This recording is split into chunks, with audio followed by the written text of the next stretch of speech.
Another passage which scholars like to assess when it comes to this biblical topic of chaos in Genesis 1, it's not just Genesis 1 2. Genesis 1 2 is the primary one, but they also like reading and assessing Genesis 1:10. Now, if you would ask someone like me, who even went to the biblical school, if I would read Genesis 1:10 in English, I would see nothing wrong. I would just read it probably in 2 seconds and continue reading.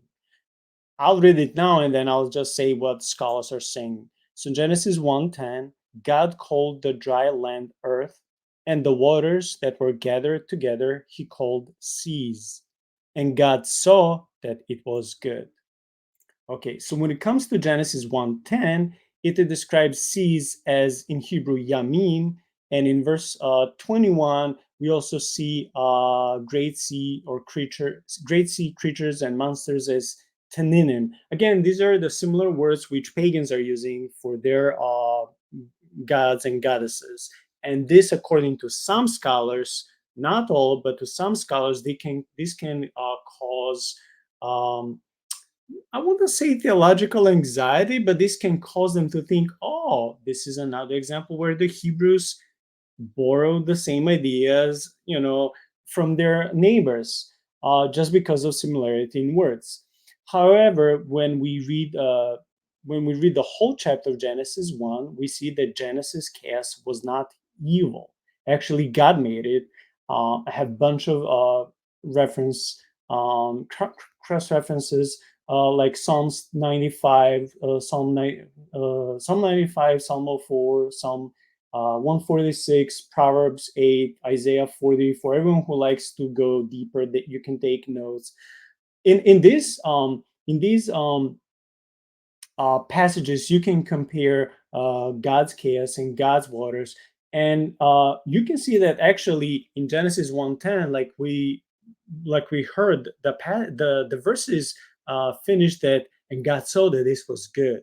If there was really a chaos with whom God had to wrestle and try to defeat, if this was like a heavenly colosseum or something like that, right? We don't see nothing like that in Genesis 1, unlike some pagan narratives, because this chaos, so to speak, is completely under God's control. And waters are good. Waters are not here as the enemy.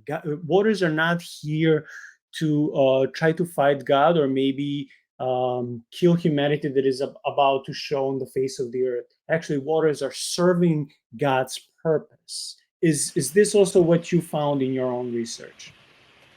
Yes, the the nuance I would put on that is that as long as they're staying where God put them, it's the boundary crossing of things that causes problems. When the sea is not staying where God put it, and it is not behaving the way it should because it's rebelling against God, then that's a bad thing. And that's the theme. I mean, again, I'm personifying sea here, but that's because the idea of boundaries can apply to both beings who have, mental capacity to rebel or not, as well as nature. And here we see God is completely in control. He is putting the boundaries that he wants to have there, and he's able to do that without a fight. He doesn't have to struggle to do it. He's like, see, you go over there, land, here you are. And now suddenly everything is good because there is a boundary put into place where we have the ability eventually for humanity and things. We're not going to live very long if there's no land. So that's a very important boundary that God's putting in. Yeah, I also like how in one of his chapters, David Sumura summarized. He says, "Hey, this is the conclusion. Genesis 1, and one of the and all the passages which I just mentioned in the last few minutes, like Proverbs 8, Psalm 104, and others, they do not have this chaos camp motive. They do not. You can assume they do, but they do not.